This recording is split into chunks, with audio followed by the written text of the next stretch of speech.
So this evening, it's an enormous pleasure that I have to introduce Michael Brooks to you.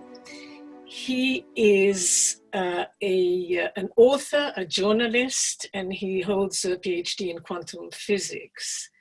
He's a consultant to The New Scientist, which is in fact where I found him, and also The New Statesman. His writings have appeared in The Guardian, Independent, The Observer, the Times Higher Education, the Philadelphia Inquirer, and many other newspapers and magazines. And he's also given TED Talks, and he has made several appearances on BBC Two's Newsnight, BBC, the Radio 4 Today program, Channel 4, and other media. He has written a number of books, and like tonight, a very unusual theme. His themes tend to have very unusual angle. I really suggest you have a look at his website because it's very interesting. His books, the one that we are talking about this evening, The Quantum Astrologer's Handbook. Then he's got a book, The Peculiar Science Behind the Movies, At the Edge of Uncertainty, Free Radicals, 13 Things That Don't Make Sense, and so on. So it's really, it's quite obvious that Michael has a very particular creative angle on mainstream, I suppose, mainstream issues. So, very welcome, Michael. I'll pass the word to you this evening. Very interested in what you have to say. That's very, very kind of you, Claudia. Thank you. This is a novel experience for me. I have to say, I haven't done any Zoom talks at all in the last 6 months. I've basically turned down every opportunity I was given, but this was one I really wanted to do. And it's a shame not to be able to do it in person, but I'm afraid you'll have to make do with me with these strange things on my head, and hopefully we'll be able to still communicate with each other. So as Claudia said in the introduction, I am a science journalist. I studied for a PhD a long time ago, really discovered that I had too short an attention span, I would say, to actually have a proper career in science. And so I worked quite hard to sort of find somewhere else that I could go with my sort of love of science and my interest in science. And ever since I was a child, I've been writing, and I always wrote stories. I was the kind of child that got caught under the bed covers, not reading, but actually writing. So it's a great privilege for me to be able to carry this on and be able to say that now, I can write for a living. It's a marvelous thing, and I thoroughly recommend it to anybody. Essentially, it just means I just keep learning all the time. So I can just keep, somebody will pay me to learn something, and then as long as I write about it, that's fine. And that seems to me a very good contract. So I'm going to talk to you tonight about a man that I became obsessed with, I have to say. I first came across him, Jerome Cardano, when I was researching a book called Free Radicals, The Secret Anarchy of Science. And that book was about the things that scientists don't really tell you about themselves, and the fact that they are not, these sort of automata, they're not robots, as is the popular kind of way of thinking about how scientists are and how they behave. And indeed, in that book, I sort of make the argument that scientists have brought this on themselves because they effectively portray themselves as being this, incredibly trustworthy, safe pair of hands that never do anything that's at all risky. And actually, it turns out that scientists love to take risks, and they thrive on it. And when I was researching a chapter on scientific creativity and where scientists get their ideas from, I came across this chap called Jerome Cardano, who was born in 1501. So he was born in Milan, and was very much born into the Renaissance, as it were. His father was, in fact, a friend of Leonardo da Vinci's. And as a child, Jerome Cardano used to sometimes end up at da Vinci's house while he and his father discussed various matters. He would be a bored 7-year-old sitting in the sort of waiting area of the house. He relates one moment in his autobiography where he actually he was so bored that he just ate an entire bunch of grapes and made himself extremely ill and sick in Leonardo da Vinci's house. So it's quite a claim to fame, I would say. What happened, what really caught my attention with him, though, was the claim that Cardano made that he got most of his best ideas, and he was working as an academic. So he was a teacher in the University of Pavia and Milan. And he openly admitted to getting most of his best ideas from a spirit that would visit him at night. And this was something that obviously his academic peers were horrified by, and he takes great glee in recounting how horrified they are at the idea that he would say this, because they're supposed to be the erudite, intelligent people who come up with their own ideas. So, but Cardano was convinced that not only did a spirit visit him at night and give him ideas, it was the same spirit that had visited his father, and his father had told him that he would have these visitations. And so I became sort of slightly intrigued by this man and his sort of willingness to effectively upend the traditional way of representing yourself in academia. And so I dug some more into his life and his work. And it turned out that he'd done an extraordinary amount of innovative things. And I certainly hadn't heard of him. Interestingly, he sort of dropped off the radar of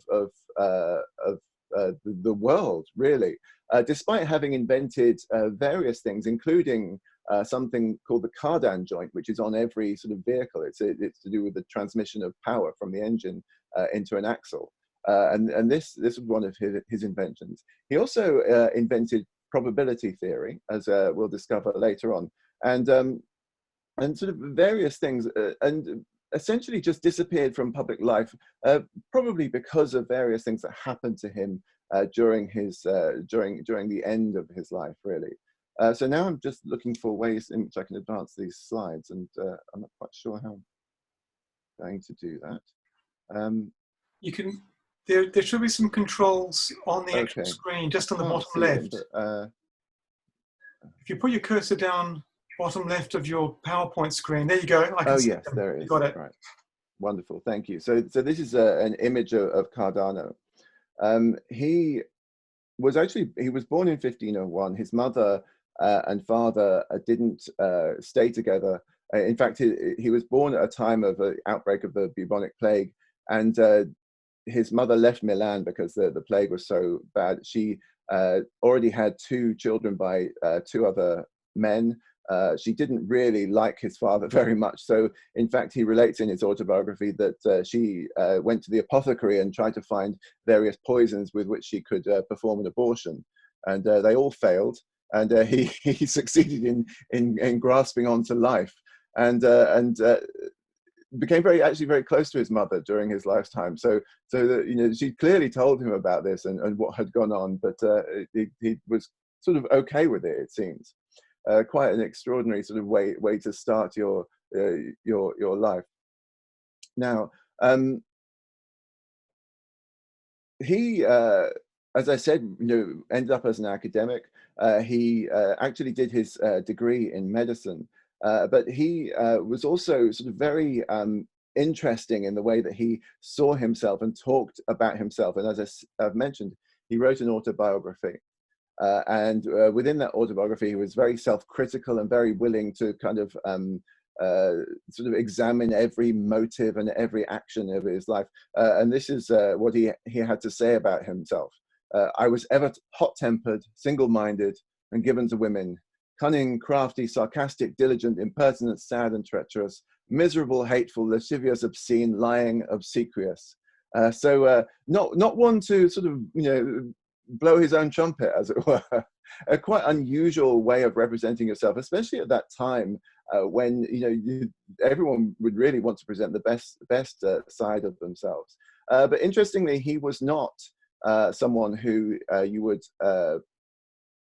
really, from the outside, have said anything particularly negative about. He was known to be rather, sorry, I keep getting this cursor disappear. I can't seem to move it forward. Let's try that again. There it is. So Gottfried Leibniz said about Cardano, to sort of give another perspective on his life, Cardano was a great man, his faults. Without them, he would have been incomparable. And so it's almost inconceivable that a man who was so well admired in his lifetime and immediately after his lifetime was then able to just disappear from history like this. He, as I said, he did a medical degree, but actually was trained himself as an astrologer. And again, we see this kind of candid nature coming out. So he talks in his autobiography very at length about the fact that between the ages of 20 and 30, he suffered extreme impotence. And I didn't put an age warning on this talk. I presume we're all adults here. So he suffered impotence and sought in astrology sort of explanations for why that might be. And this was the explanation that he came up with. Because Jupiter was in the ascendant when he was born and Venus was the ruler of the horoscope, I was harmed only in my genitals. And so this is a man who sort of is trying to really sort of explain the world and the world around him and his own life and his own existence and the things that happen to him in terms of these cosmic parameters, as it were. And it's a really interesting thing to sort of see his honesty and his willingness to examine himself. And he wasn't an entirely forthright proponent of astrology in terms of believing everything about it. He questioned it. It's one of the things that really drew me to him, in fact, was the fact that he was so willing to ask questions about whether it would work and how it would work and how much store one should put in it, to the point where he says his father was quite irritated with him. His father essentially taught him astrology. And at this time, of course, this was part of your normal academic training. And Cardano was one of the few really that was able to come out in public and say, well, I think there are issues here that we have to deal with and have to understand.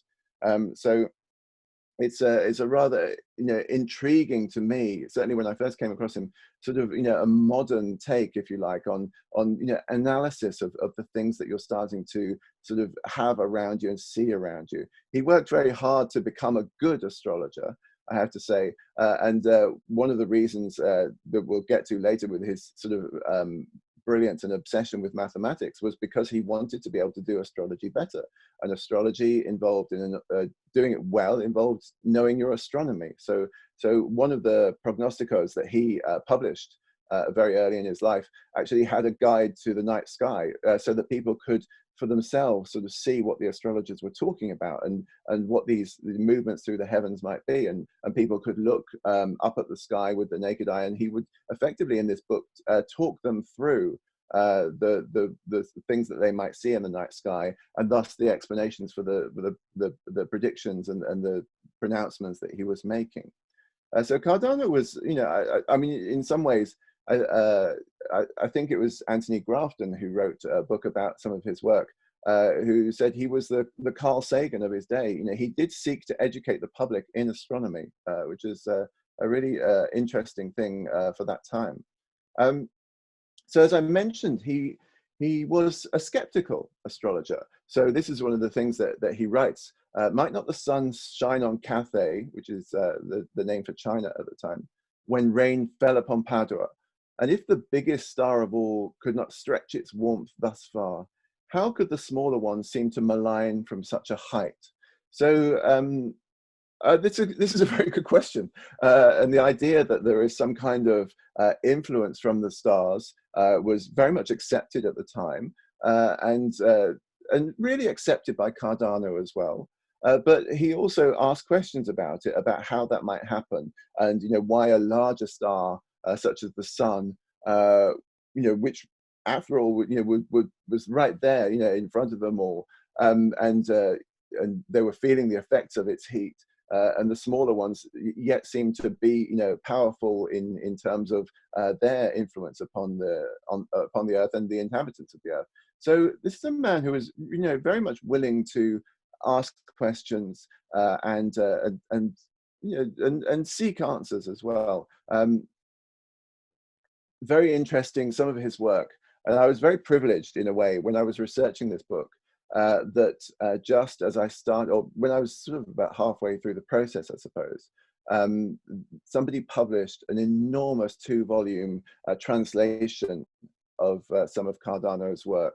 And this was an extraordinary benefit to me, because I was, I don't speak Latin. I wasn't able to read his original writings, and this translation that was done by 2 Edinburgh scholars was absolutely fantastic for me. And I don't remember the names off the top of my head now. This been, obviously lockdown has melted my brain.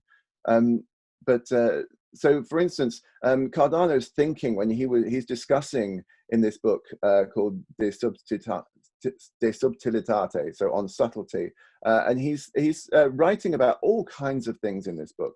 It's sort of his attempt to sort of cover everything, like an encyclopedia of the entire universe. And one of the things he writes about and thinks about is animals, and how animals came to be as they are, and which species might survive and which might not. So remember, this is, in the sort of 1550s he's writing this. He writes, herbivorous beasts, being foolish and timid, they need to be fleet of foot to survive. Those that cannot be speedy do not establish a species. And as far as I've been able to establish in this, and it seems to be backed up by people, experts on the history of evolutionary thought, this seems to be the first reference to the survival of the fittest. So this is something that we normally associate with Darwin, and it was seen as a great insight, an incredible insight in Victorian times. So of course this has kind of been lost to history, but Cardano was there, and maybe others too. I don't know, maybe others too. But Cardano was certainly there thinking, well, if a species is going to survive, it has to be, it has to be fast if it's hunted. And those species that can't be fast enough won't survive. So very much the same idea as Darwin came up with hundreds of years later.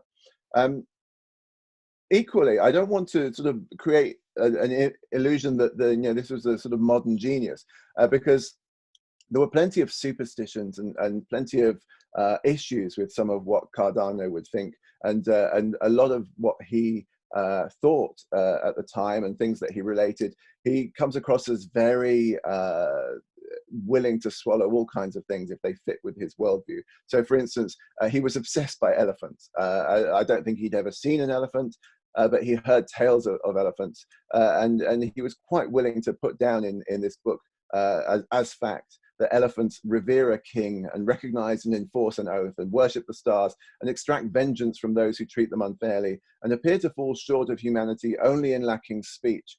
Now, I don't think any of us would go quite that far, however much we love elephants.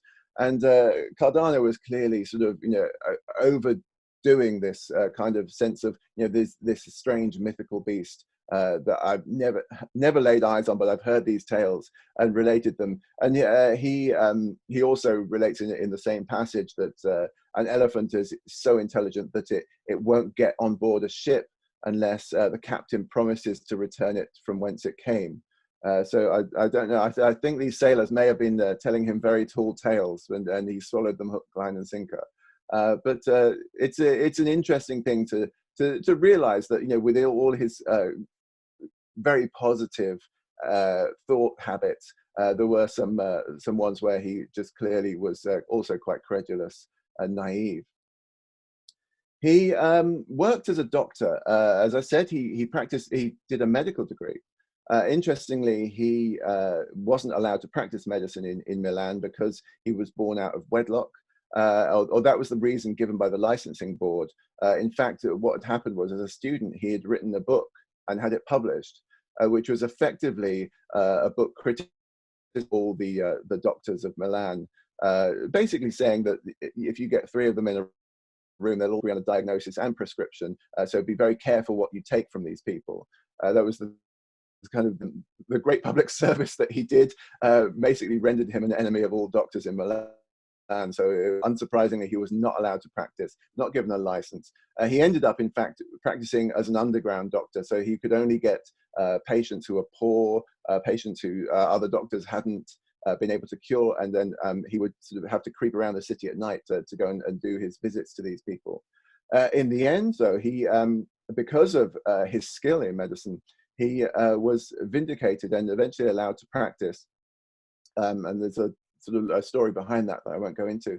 But he became so revered as a doctor that he actually became famous across Europe for his medical skills, partly because he prescribed what is now seen as the first spa cure, in that there was a friar at the local monastery who none of the doctors had been able to cure. And whatever was ailing him, Cardano went to him and said, tell me about your life. And the friar said, well, I get up at 4 and I flagellate myself, and I don't allow myself to eat or drink anything until later in the day, and basically described this ascetic life.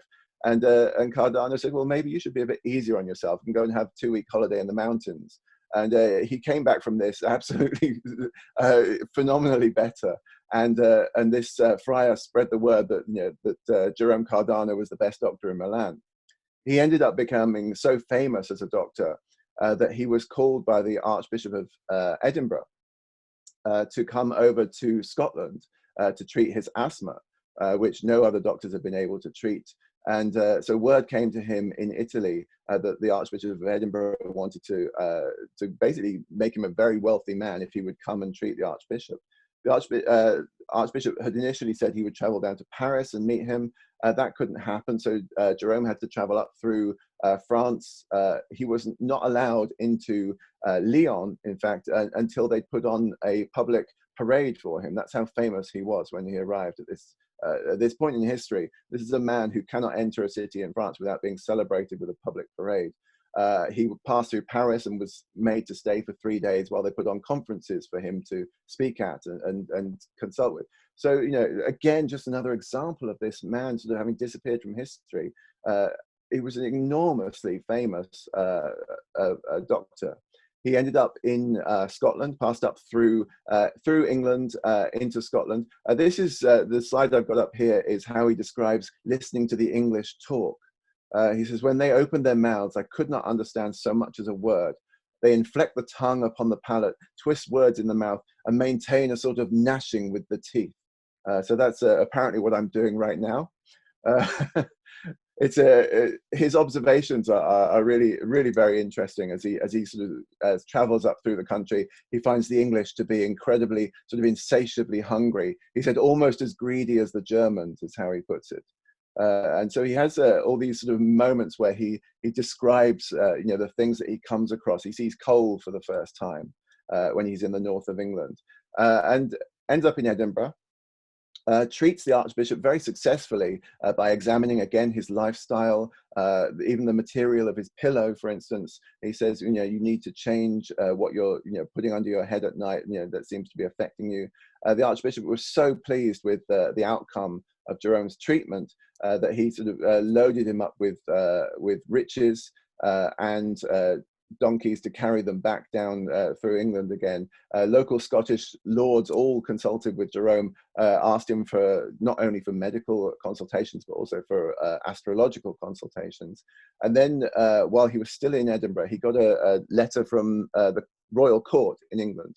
So he was asked to come and treat, or certainly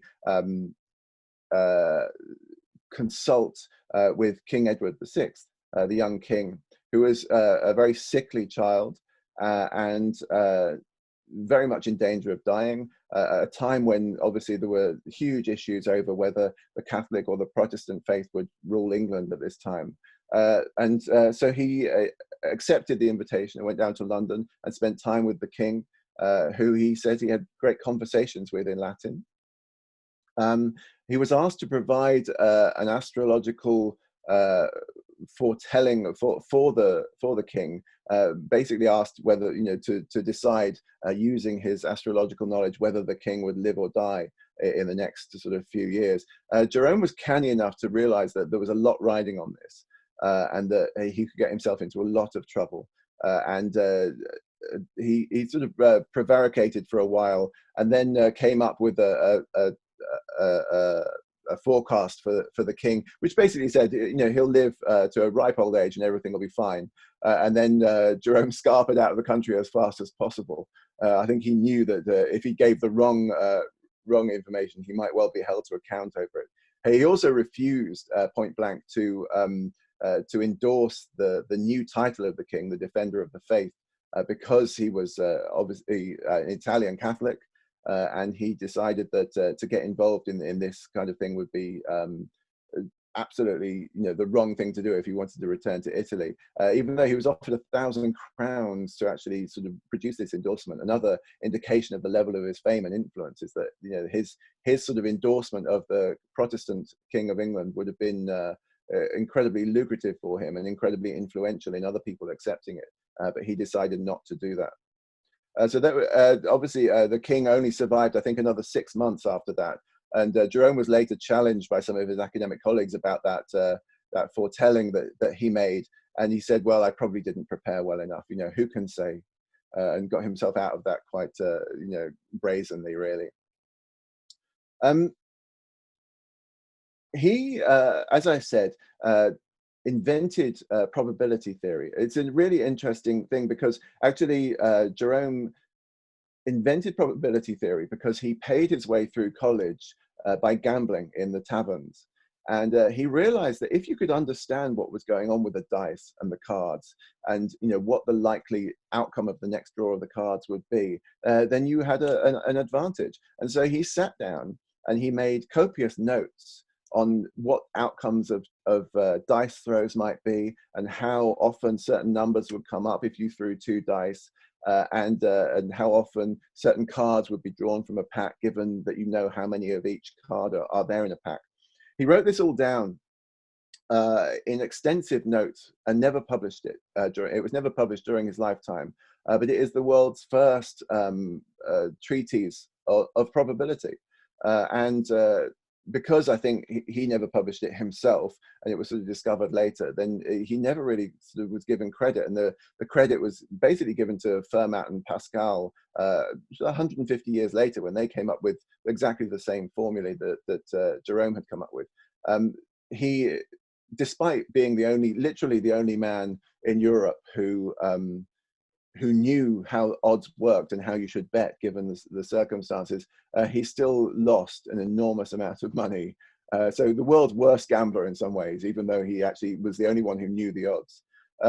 But interestingly, again, we just get an insight into his character, into his mind, where he, at the time of writing this, and this may be why he didn't publish this work, it was very widely accepted that the throw of the dice and the draw of the cards was something that was only in God's hands, and only God could know these things, and only nobody should attempt to predict what might happen when you roll a dice, because this is to do with being godly. For instance, if you're a godly person, then God will help you with the dice. So Jerome's response to this was, so God knows everything, but what determines lottery numbers? Is it from him? Not at all. However, our law states that these things are introduced and controlled by God. So here again, he's sort of publicly in his writings questioning and sort of putting out sort of really quite sort of modern takes on contemporary thought. And I mentioned before that his sort of practice of astrology led him to really a practice of astronomy, as could be done with the naked eye. There was no telescopes at this point. And he studied the heavens and got great pleasure out of sort of making sense of the heavens. And that led him as well to wanting to improve his mathematics, because he wanted to be able to write the equations that described how these things moved across the sky, how the planets and stars would come together and move and be seen in different quadrants. And so he worked very hard to work on mathematics and became a great fan of mathematics. There's a very long story about his involvement with the development of certain aspects of algebra, which I won't go into now. But he was involved in in finding new solutions to quadratic equations. And this was a very lucrative thing at the time, because if you had the solutions to quadratic equations, it basically made you rather powerful, almost like a magician in these times. But Cardano's love of mathematics really was so strong that he wanted to give away solutions, so where other people would hold them close to their chest and make them the reason that they would get employment at university. Cardano actually looked to publish all of this.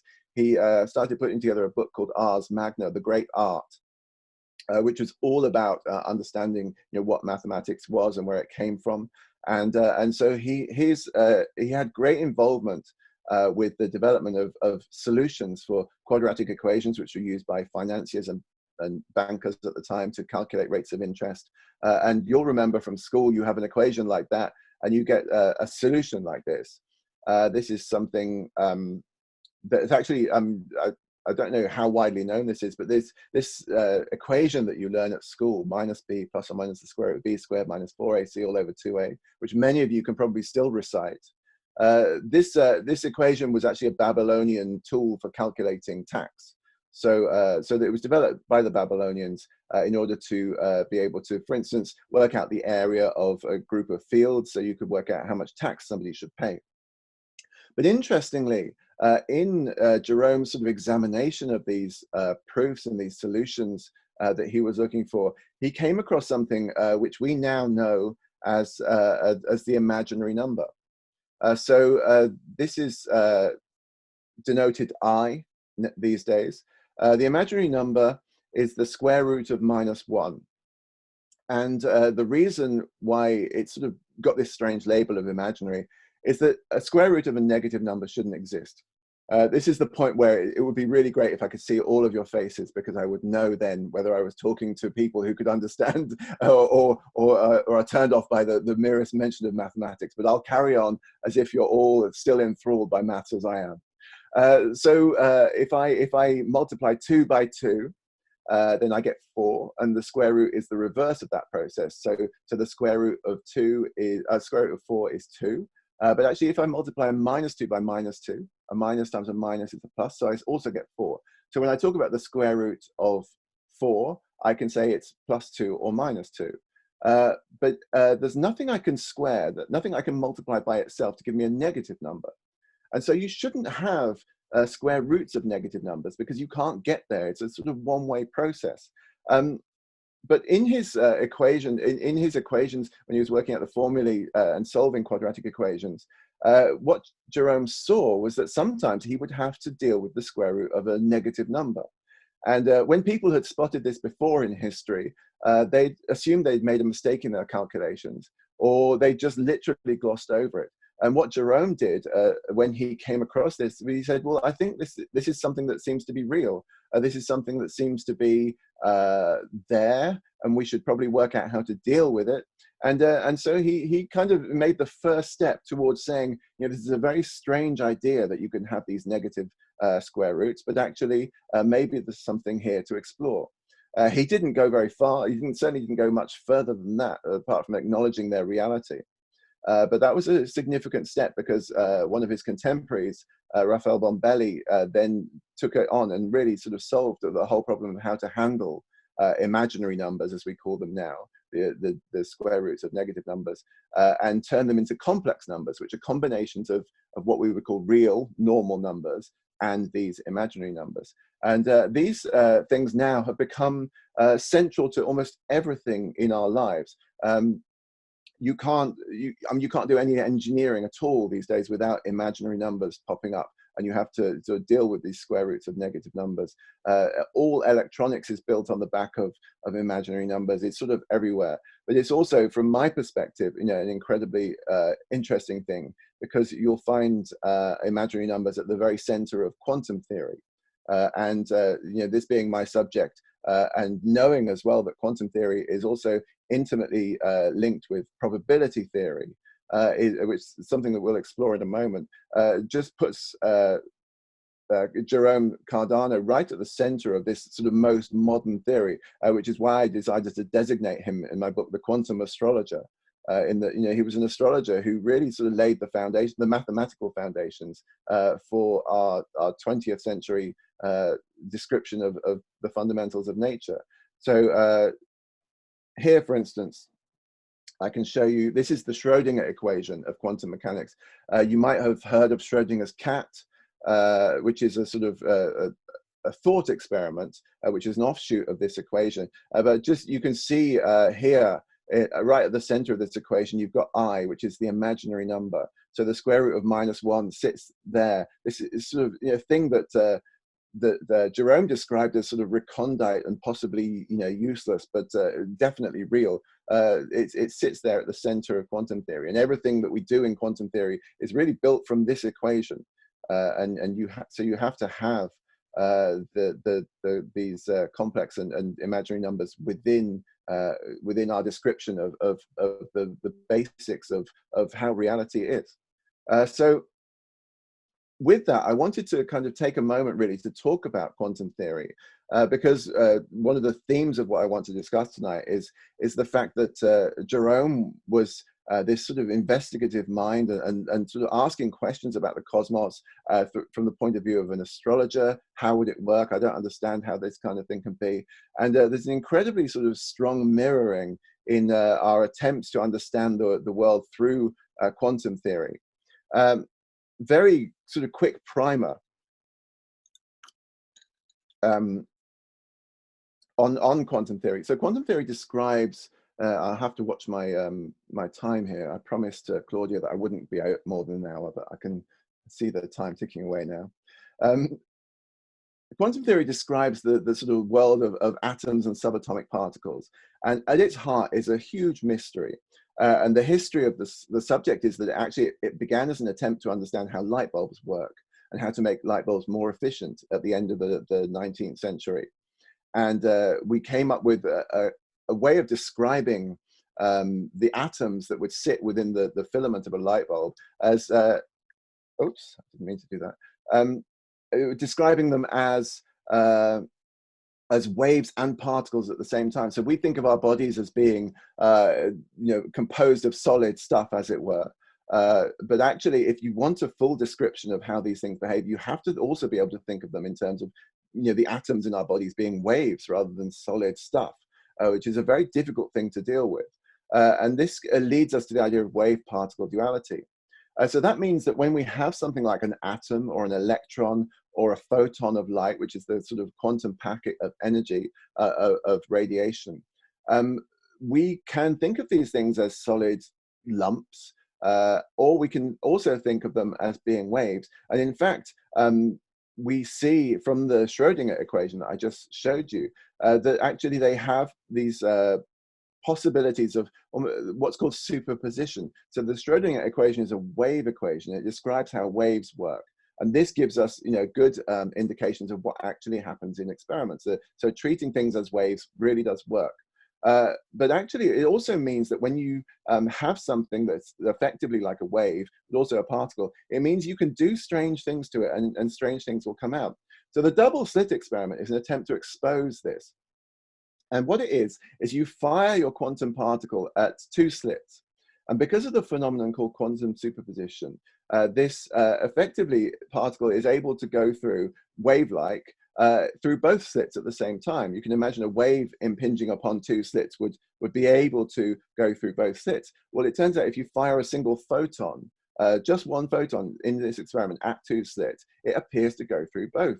And we know this because we then see a result of interference between things emanating from these two slits. We see a thing called an interference pattern at the end of the experiment. And the interference pattern is basically a light and dark bands, if we're talking about photons. So there are places where the photon does not go, which is dark, and there are places where the photon will go, and they are light. And the more photons you put through, the more light you get, but it's all very much separated into these bands. So I'm going to show you what I mean by that. I hope this sort of makes sense when you've seen this experiment. I'll just sort of talk you through. But it contains what Richard Feynman called the central mystery of quantum mechanics. We'll get there very soon. So you have your two slits, and initially you just fire, if you just fire normal particles at these slits, you get something on this far screen, which is effectively just a random scattering of these dots. So you'll see them, and that makes perfect sense. If they were golf balls or tennis balls, it's kind of the thing you'd expect. And then, as I said, if you fire waves at the double slit, you will effectively get two slits emerging, one from each, two waves emerging, one from each slit. These interfere together and they produce this characteristic pattern, which is characteristic of waves, called an interference pattern, dark bands. And then if you take a quantum thing, such as an electron or a proton or whatever, we don't really know how to describe it. It's a wave and a particle. And we do this experiment, and we detect the particle at the end of the experiment, and we repeat it, and we detect another particle. And then we repeat that again and keep going and keep going. And we build up a pattern as this goes on and on. And it's not a random pattern, but it's actually basically, again, an interference pattern. And very interestingly, when we try and observe which slit this quantum thing might go through, you might think this would be enlightening. And actually what happens is when we try and do this observation, then we get a situation where we build up a number of detections on the far screen. And what happens is, as you'll see eventually, we get this random pattern back again, almost as if these quantum things can't be looked at. They change their behavior if anybody's looking at them. So this sort of extraordinary thing, and that's obviously an animation of what happens, but we've done this time and time again, countless experiments with electrons and photons and other quantum particles, even large particles like C60 fullerene molecules, so huge amounts of things. And nobody knows how this can happen.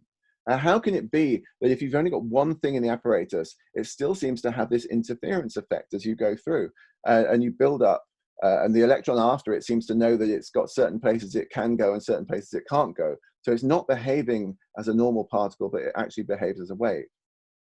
So this is an extraordinary sort of thing that scientists who work on quantum physics, and philosophers indeed, are still trying to explain. And nobody really understands what's going on sort of within this situation. So really, this is the point where I, as a trained scientist and somebody who reveres science, has to sort of stand here and say, this is a sort of fly in the ointment of science in a way. We've had quantum theory around now for over 100 years. What we work on are interpretations, and scientists, quantum theorists, quantum mechanics who work day to day in this field argue greatly over how you should interpret this. What does it mean for reality? So this comes down to how you interpret what's really going on inside that double slit experiment. And you have various different interpretations. I'll just skim through a few of them.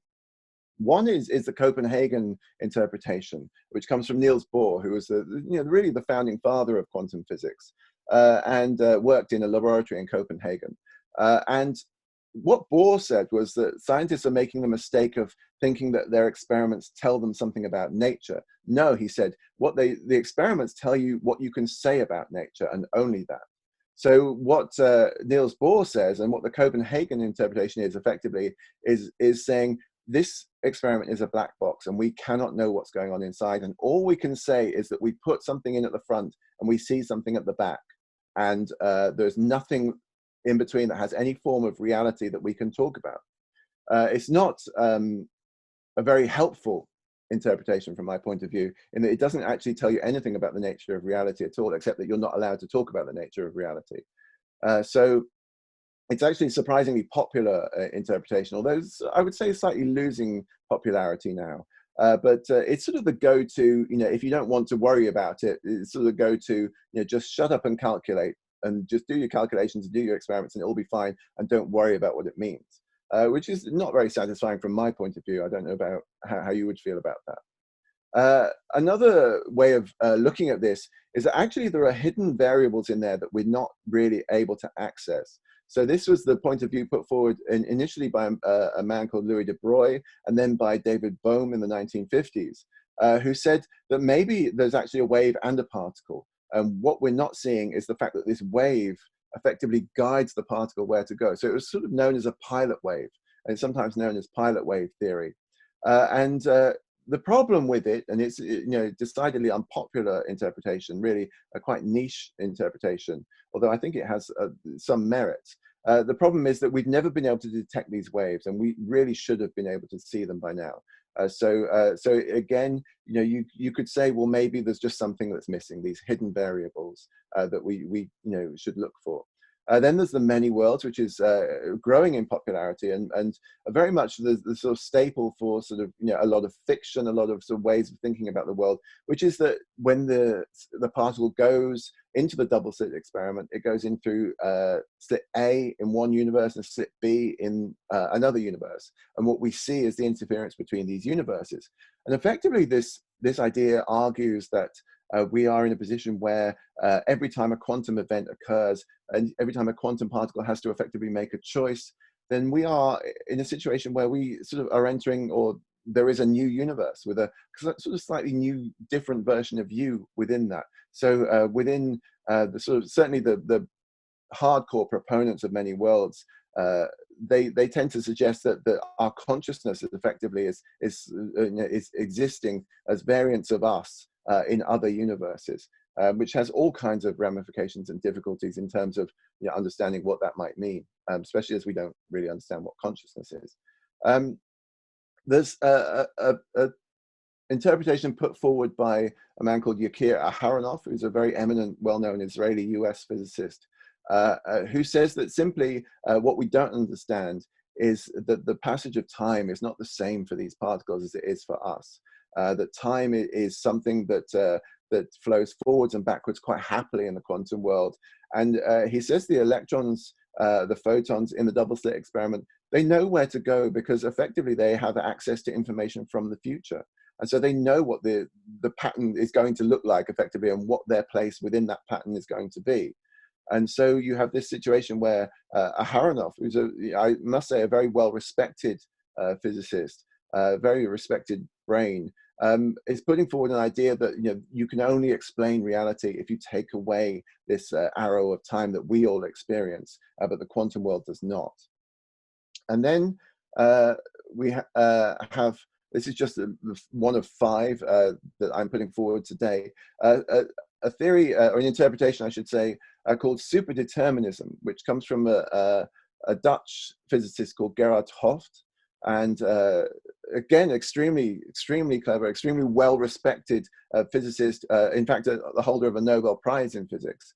And what he suggests is that actually what we have going on here now is an illusion of free will and free choice in putting together these experiments, and an illusion that the world is happening in a way that we are, you know, that is not predetermined at all. And what he says is that everything is effectively predetermined from the point of the Big Bang, where everything has sort of coalesced out of this sort of raw energy of the Big Bang. And there are links between particles called quantum entanglement, which I'll get onto in a moment.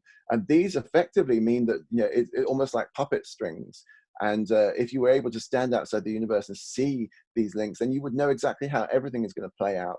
And that includes the idea of physicists who think they're choosing variables for their experiment, but actually, you know, none of it is a result of any kind of free will. And what we're observing as weird behavior and this mystery in quantum physics is just, it's basically the script has already been written and we just aren't aware of it. So that's 5 ways of interpreting this sort of quantum mystery of reality, which I think, and in the book, I play with the idea that if time is symmetric and not a one-way thing, then why shouldn't I go back and talk to Jerome about all these ideas? So it's one of the conceits of the book is actually I am effectively the spirit that visits him at night and gives him ideas, and I sort of play around with this. Very much tongue-in-cheek, but also at the same time sort of thinking, I wonder if I'm onto something here. And I've never been able to shake it off sort of in my mind. As you know, it's just one of those sort of strange things where that the fundamentals of the quantum world seem to allow time to run in any direction. And I wonder what that actually means for us when we can't understand how reality actually functions. So I mentioned quantum entanglement, and I'll sort of run through this now. It's really there in the central equation, in the equation, the Schrödinger equation has this property where things are able to interact, and then 2 things effectively become one thing, but in 2 separate regions of space. And so particle A interacts with particle B, they come together, they separate again, and yet I can do things to particle A that then, you know, have an influence on particle B when I come to examine that, even if they're halfway across the universe, separated. So it's this sort of strange thing, and we've seen it in experiments time and time again now. In fact, it's part of quantum technology. We've seen this as being, it's just how nature seems to work. And we've no explanation for how it can be possible. It involves influences that would be traveling faster than the speed of light, which is not allowed through relativity. So this is what one of the proponents of these experiments, what they said about it. He said, there's no story in space and time that tells us how the correlations happen. There must exist some reality outside of space and time. Which is a thought, in fact, that he expressed to me in an article that I was writing, and has stayed with me. You know, that's an extraordinary statement to make for a man who deals with, you know, doing experiments in the physical world. And then I just very quickly sort of want to gloss over some of the stuff that I think Jerome would be interested in, really. And it's one of the things I'm really interested in, is thinking about how he would think about this kind of thing. So this was a test published in 1985 of astrology, where astrologers were given natal charts of various volunteers and asked to describe how those people would be personality-wise. And then this was compared to personality assessments done by psychologists, and it's seen as the, you know, the thing that undid astrology for science, in that the astrologers were only as accurate as you would expect by random. Effectively, you know, with 3 subjects, they would, or 3 choices of personality tests, they would get it right sort of 34% of the time. It's an interesting thing. You know, we try to make sense of the universe in these various ways, and we try to apply science to this kind of thing. And I think it's an interesting way to try and deal with stuff that we don't really yet understand properly. And I think, you know, some of the stuff is still being explored. So, you know, Jerome's response to this was something that he wrote about astrology and where it falls down and where it goes wrong. He said, it's not the fallibility of the art, it's the inexperience of the artificer. In other words, we're not very good at it yet. And I should make clear that I'm not a believer in astrology at all. I don't believe that the planets and stars actually would have any influence over over events and people on Earth. But I think it's interesting, you know, that we try to sort of find ways to prove this one way or another. And I think it's one of the limitations, really, of our understanding. And I was just struck this week when I read this story in New Scientist, I think came out the 2nd of September, where I'd been endlessly arguing with members of my family that the moon has no influence and they should stop talking about the fact that the moon has an influence on anything. And then this story comes out from Jo Marchant, and she's written a book called The Human Cosmos, which I haven't read yet, but I hope to soon. Jo's a wonderful writer, and I know her. And I know this will be a great book. But she's, you know, in this story, saying that, you know, actually we've got scientific observations which sort of run, you know, very much against this idea that we would have sort of instinctively that the moon doesn't have any effect. You know, we sort of say, how would its influence is gravitational. That's what causes tides. And yet you can sort of actually seem to have a sensitivity to some of these influences. If you have a subscription to New Scientist, I'd recommend you read this or get Jo's book. I haven't got time to really go into it. And then I was contacted by Eleni Petrakou, who's a Greek physicist, because of something that I'd written about, you know, the interesting side of astrology and asking these questions, because I think the process of asking questions is a really important one. And the answers in some ways don't matter. You know, it's you've got to keep your curiosity and keep your mind open. And so she said she'd been working on this idea that actually maybe solar flares and solar activity and these sort of space weather that we experience, nobody's been able to pin down the reason for the cycles that we see in these solar flares. And she's now doing sort of work where she's looked at the idea that actually conjunctions of Jupiter and Saturn and the positions that they take up seem to have some kind of influence over the solar cycles that nobody, you know, would have expected, and nobody certainly would want to sort of, you know, pass on as being possible. I just wanted to read something that she sent to me. There's a popular article that she'd written. I'll just read a little bit of it. She says, solar events have long been known to follow a cyclic behavior, repeating approximately every 11 years. This includes sunspots, solar flares, and other eruptive events, and in turn terrestrial effects, e.g. the northern lights, with their years of maximum and minimum activity. It's evident that the source of this periodic behavior lies in the sun's magnetic fields, and that the effects are brought about by its magnetic dynamo mechanism. However, the cycles are quite irregular in both duration and evolution. Moreover, there is no solid explanation for this variability, let alone a way to know what the next cycle's evolution will be. Here, a model is proposed for describing and predicting solar cycles in terms of solar flares activity. One of its main elements will be the relative motion of the planets Jupiter and Saturn. And this was published in the Journal of Atmospheric and Solar Terrestrial Physics in October 2018. And she contacted me, as I said, because she'd read something I'd written about, you know, sort of just asking interesting questions. And she said her model is actually really surprisingly effective. And although she doesn't venture to understand the mechanism by which a conjunction of Jupiter and Saturn might unleash solar flares, she suggests it's possibly some kind of magnetic alignment that's going on that we don't really understand yet.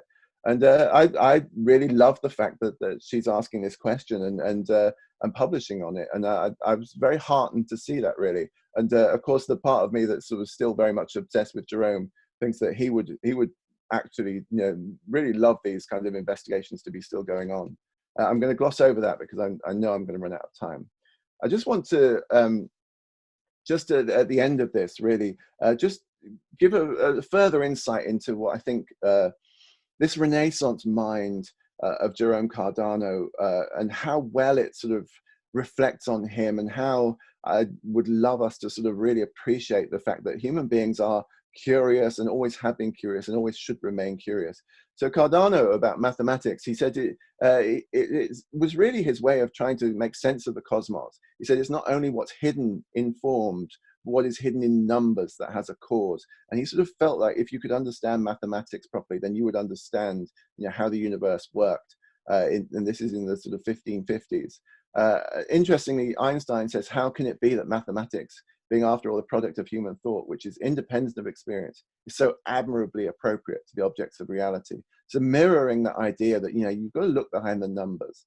And of course, Eugene Wigner had that famous statement about the unreasonable effectiveness of mathematics. And I love the fact that, you know, in the 1500s, Jerome Cardano was having exactly the same thoughts. And this is Roger Penrose on complex numbers, which, as I said, are, you know, real and these imaginary numbers put together. And you can't describe the universe without them. And so I very much love the fact that Penrose makes this argument.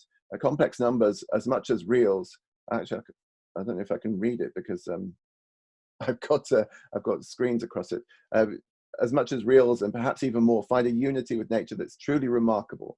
It's as though nature herself is as impressed by the scope and consistency of the complex number system as we are ourselves, and has entrusted to these numbers the precise operations of her world at its minutest scales. So this idea that complex numbers are central to our, you know, quantum theory, to our sort of ways of describing the world, and they are just these things, you know, and the first discoverer of them was Jerome Cardano in the 1500s, and we're still making sense of them and still realizing the benefits they have. And then Cardano's cosmology. So interestingly, in his book, De Subtilitate, he makes an attempt to sort of understand the universe, as I said.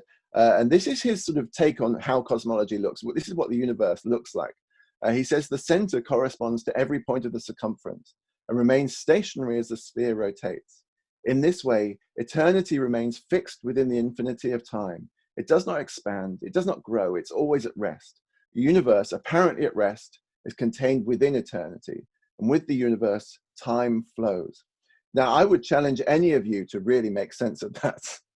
I wouldn't, I'm not going to sit here and say I understand what he means at all, but this is his attempt in the 16th century to sort of try and put some words to understanding the geometry of space and time, and how time flows and how we experience time, but there must be this sort of sphere of eternity. And he's trying to put these things together, and of course he's groping around in the dark.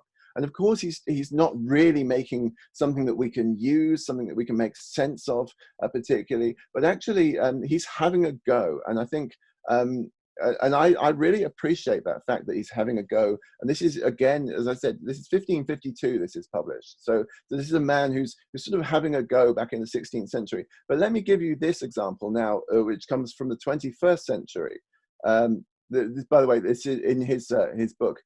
He says, "This is my complete account of the universe in this single volume, a task clearly beyond my powers." That's in the foreword to this volume that he publishes. As an author who wants to sell books, I would never put that in the foreword. I'd put it maybe in the appendix at the end. What you're going to see here, I really am not capable of achieving. So from a modern equivalent of this here, there is no special variable. There is no difference between past and future. There is no space-time. This is time for us, a multi-layered, complex concept with multiple distinct properties deriving from various different approximations. The different layers are independent. This is the physical structure of time as I understand it after a lifetime of revolving around it. Now, I would argue, and this comes from a book published in 2018 by Carlo Rovelli, a very well-known exponent of physics, great communicator of science as well. And his book, The Order of Time, he says at the end, a note at the end, not at the beginning, he's learned Cardano's lesson. He says, "I'm not sure if we're dealing with a plausible story, but I do not know of any better ones." And I love the fact that actually 600 years later, we're really having something that's effectively the same pronouncement in that I want to understand this, but I can't. He talks about the multi-layers, just as Cardano talked about having a multi-layered view of the universe. The different layers are independent, just like Cardano's were. And I would argue that Rovelli's thing here is actually sort of no clearer, really, than Cardano's. This is humanity trying to grapple with something that we just don't have the tools for yet. And I think it's a really interesting thing to sometimes stop in what we're told is the golden age of cosmology, in what we're told is the sort of the great modern age of science, where everything is almost solved, and actually realize that there are some things where I would argue that maybe we're no better off than we were 500 or 600 years ago. And maybe people 500 and 600 years into our future will laugh at some of the things that we say we've now solved. So I think it's sort of humbling, but I think it's appropriate to be humble about some of these things. Some of our science is fantastic. Some of our science is still very much a work in progress. Just a couple of final thoughts about Cardano, just to give you a sort of flavor of the man, which I think is an incredibly modern sort of take on the world. So his view in a world where Italy was riven by conflict and civil war, so there's no reason to brag about your fatherland. What's a fatherland but a conspiracy of petty tyrants to oppress the weak, the timid, and those who are basically innocent? I think that pretty much applies in the 21st century as well. And finally, not finally, his religious tolerance got him into enormous trouble. And I guess somebody might have a question about what happened to him. But he published things like this, where he said, in Catholic Italy during the time of the Inquisition, he published things that said the Mohammedans themselves have strong points. They refrain from slaughter, dice, adultery, and unprincipled deeds against God, and unspeakable blasphemies, 4 faults by which the whole Christian population is almost crushed. This was not a sensible thing to be writing down, let alone publishing at this point in history. But we can get into the consequences of that later. And a man of foresight. So he obviously was alive just at the time after Columbus discovered America. This is what he had to say about it. The discovery of America is sure to give rise to great and calamitous events. And who's ever had more foresight than Jerome Cardano? So that's what I want to leave you with. Thank you very much for listening. And I assume you're listening because I can't see you, and it breaks my heart not to be able to interact with you properly. But thanks very much for your time, and I look forward to your questions. Absolutely fascinating, Michael. In fact, the fact that we are able to do this on Zoom means that so many more people can hear this amazing story, which would have been impossible if we were to have met physically here. What an amazing person.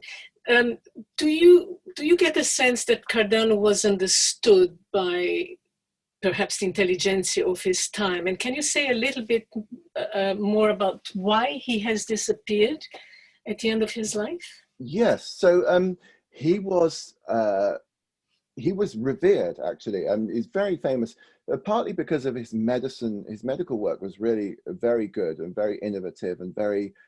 He was willing to kind of, express doubt about things. I think one of the greatest things about him was his lack of belief in himself. So he knew his limitations, but he was a good mathematician. He trained a very good mathematician as his student, who went on to solve the quartic equations, raised to the power of 4, these algebraic equations, and really sort of, and he published so much of his work and just gave it away.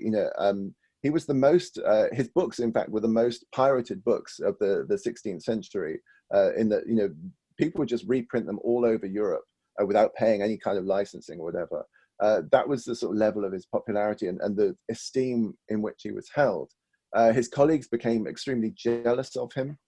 As anyone who works in academia will know, it's kind of the curse of academia in a way that once you become very well known and successful, people are out for your job. People are, will try and sort of rise up against you. And he was the victim of several scams and plots to rob him of his academic career. People made scurrilous accusations about his private life. People would just sort of say, go to the university authorities and say he lectures to an empty room. Nobody turns up, nobody likes him. None of which was true, just in an attempt to displace him. Sometimes he wasn't his own. Sometimes he was his own worst enemy, in that he wasn't very good at getting on with people, and he didn't suffer fools gladly. So I think there were a lot of people who had grudges against him, because basically he would say, you don't understand anything, and you shouldn't really be in the position you're in. And so he wasn't a great political man. He just sort of said things as he saw them. Sorry, the second half of your question about what happened to him. It's a really interesting thing, and he fell from grace very badly after some accusations. He was accused of basically having a house full of boys that he was in sexual relations with, which, as far as we understand, wasn't true. But the accusations was enough to make mud stick for a while, and he lost his job. He also had a problem with his family. So he had 3 children. His wife died quite young. She was, I think, 30 when she died. He was left with 3 children. His daughter, the eldest, his daughter, the middle child, was fine and not a problem. But his 2 sons were really, one of them, the elder one, was really quite dim-wit and ended up being married off to the daughter of the local gangster, who was then blackmailing Cardano and blackmailing him. And I mean, I go into the story in the book, but it's a very intricate and horrible kind of situation where the son ends up poisoning his wife and is executed for it. And it breaks Cardano's heart. And he also spends all his money on defense lawyers. And so he ends up penniless and brokenhearted. And I think that moment in his life, he writes about it in his autobiography, but it was it destroyed him, really. Yeah. And opened him up to all kinds of accusations. And then he was eventually arrested by the Inquisition. Oh. And he was stripped of his academic position, not allowed to publish. He was not allowed to say publicly why he'd been arrested. So there's lots of speculation. At one point, he did produce a horoscope of Christ and presented it to the Pope, which may have contributed to his downfall. I mean, that Pope was fine with it. The popes come and popes go, and the first Pope, the Pope he gave it to, was happy. The Pope who succeeded him thought this was a terrible and heinous thing to do, to subject the Son of God to some kind of, being controlled by the stars. And so, and there's his published work on, he publicly stated, for instance, that he thought that Jews and Christians and Muslims would all go to heaven because they're all trying to, to do this the right way and have a relationship with God. So I think he got into a lot of trouble with the authorities, the church authorities. Was not allowed to be an academic, not allowed to teach, not allowed to publish, pretty much for the rest of his life. So so he became obscure. Yeah. Okay. Okay, I'd like to open the space now for people to ask questions. So do raise your hands. Bernard, the first one. So Bernard, go ahead. I think you can be heard. Yes, go ahead. Thank you, Michael, for a very interesting talk. To be honest, I'd barely heard of Cardano, and I was fascinated, especially to hear about his contributions to mathematics. Yeah, you know, I used to teach some of these things at university without. Well, yes, I know exactly. Yes, I mean, right in the center of it. But a few remarks. First of all, I was fascinated. I'm sure you know this, but I thought I should point it out to everybody that today is the anniversary of his death. He died on the 21st of September, and not only that, it's the 444th anniversary of his death. 444th. He would like that. Yeah, so it seems that it's an appropriate time to have chosen your time of your talk. And I just wanted to say the part of your talk I really loved, although I'm sure you only said it tongue in cheek, was the suggestion that you might be the visitor who actually visited him at night and gave him these ideas, which somehow seem to relate to this idea that there might be like a link between creativity and the sort of transcendence of time. You know, there's this idea that Mozart used to hear his own symphonies. If you believe in precognition, that you can see the future, logically, if you create something, you should be able to hear your own creation in the future and thereby create it. So Mozart would hear his music, but that's because he creates the music, which he then hears in the future. And in some sense, your concept of your visiting Cardano while writing your book about him and thereby inspiring him is in the same vein. And I know you didn't really mean it seriously, but I just thought it was a lovely thought. Thank you for that. I always say I don't mean it seriously, but there's always a part of me that thinks, what if that's actually the case? I can't help myself. You know, I'm a very human being, and you know, I'm like you, a trained scientist. I'm not meant to have these thoughts. And instead of rebelling against them, I kind of embraced them. But I was wanting to write about Cardano and his extraordinary life, and I was also wanting to write about quantum physics, and the two are obviously linked. And I didn't know how to do the two together. And then I woke up one morning, you know, one of those sort of things where I just woke up one morning and thought, that's it. I'm the spirit that visited him. That would make perfect sense. In my brain, that made perfect sense.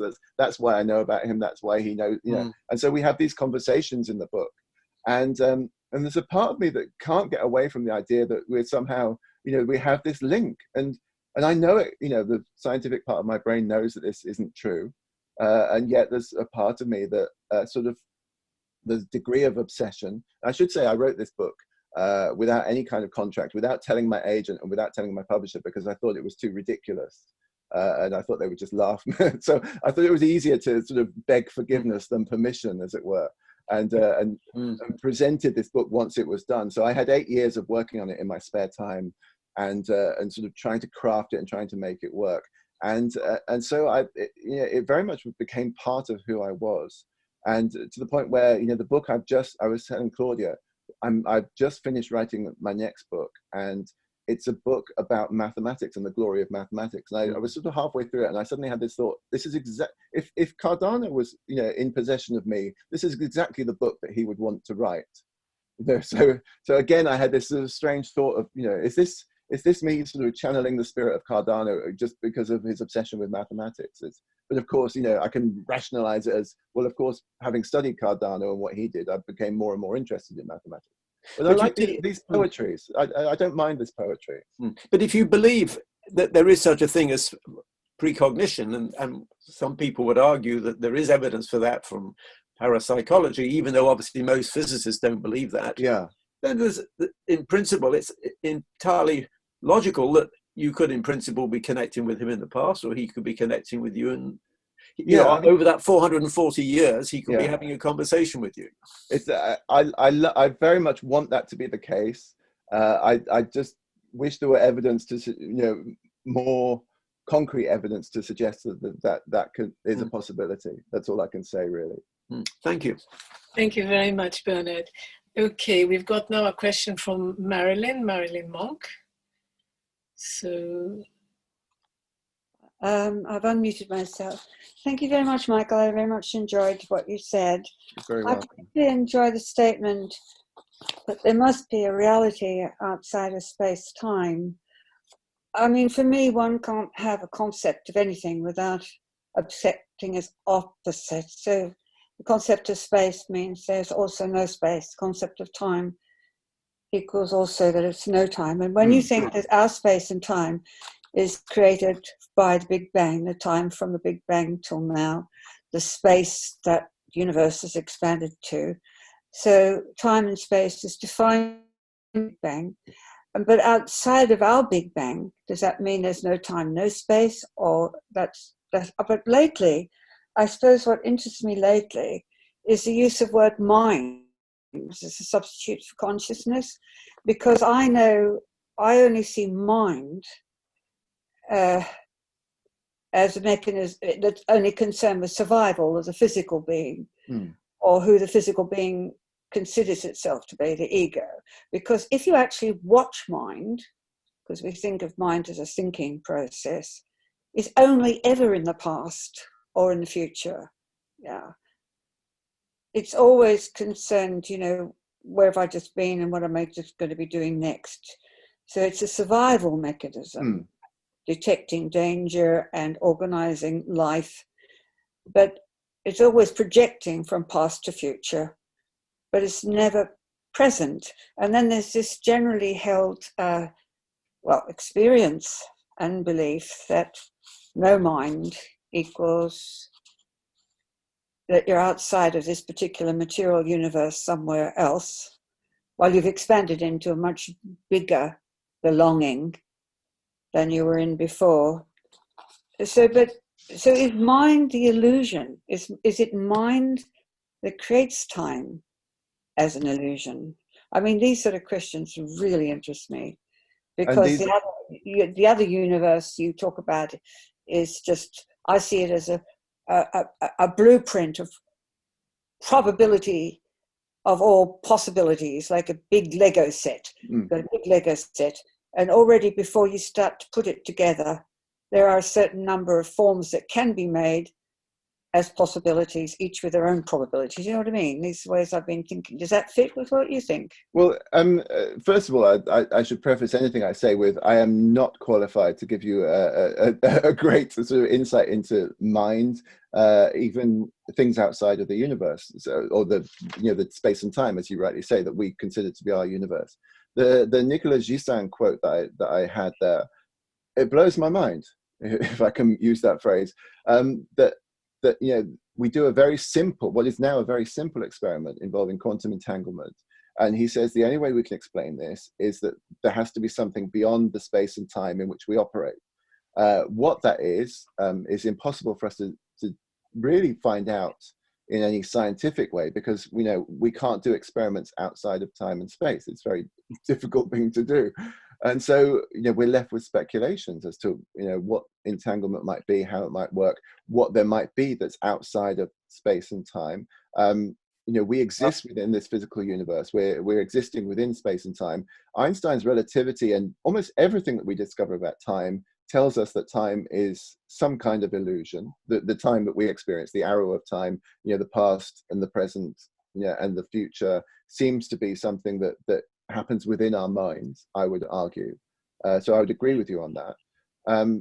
But nobody understands what time is or how it works. And Carlo Rovelli's book, The Order of Time, that I mentioned, it is the kind of latest thinking that he tries to encapsulate. But at the end of it, you don't know what time is, as he freely admits. So I think these are things that we are yet to understand. These are things that we're yet to really even frame the question properly, I would say. And I think we're in a position where, we have this idea of our minds. And I know you had Philip Goff talk to you about sort of panpsychism and consciousness recently. And nobody understands consciousness. Nobody understands what it is or how it works. And there are various theories and ideas. I think I do. Well, I mean, you might do that, but that doesn't allow other people to sort of share your view. So I think lots of people think they know how it works, but can't convince anyone else. I think, you know, this is another area where we're really taking baby steps at the moment, and it's interesting. I think it's a great time to be interested in these things, but we don't have any answers yet. And that's what's so wonderful. It's to see to hear a scientist being humble about what we can actually know. I'm just reading here. There's no other question note, so I'm just reading here a comment by Diane Seaman. She says, astrology is not mechanistic, cause and effect based. Why science resists it? Planets represent archetypal energies in the psyche. A mirror, a self-awareness tool, much more complex, but the key point is planets are not causing anything. They reveal patterns, cycles. Psychologist Carl Jung used astrology in his work with clients. Yes, that's quite true. Yeah. Yeah. I mean, that's an interesting thing because I mean, a classic scientific response to that would be, well, that's, you know, that's sort of effectively mumbo jumbo. I can't understand what that means. I can't do an experiment to test it. But of course, you know, something I didn't mention about quantum theory is that it's not cause and effect. So quantum physics is fundamentally based on the idea that fundamental actions of these, you know, events in the world, in the universe, don't have any cause. So, and this is what Einstein railed against so heavily and said there must be something wrong or missing from the theory. You know, God plays dice with the universe. You know, that didn't seem possible to him. But quantum physicists, you know, have to take that as a sort of fundamental axiom, if you like. So at the same time as you know, we might rail against the idea that there isn't a cause and effect in astrology, we would quite happily take the same thing in quantum physics. And that just seems slightly disingenuous, I must say. Yeah, it makes sense, I think with that, there's nobody else wanting to ask a question.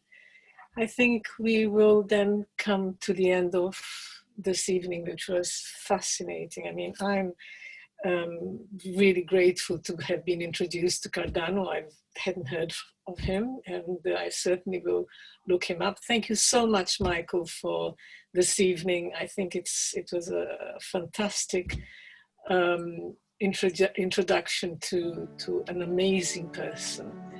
And thank you everybody else for participating in this. Thanks again, Michael. This has been fantastic. Thank you. Thanks very much for having me. Bye-bye, everyone. Bye.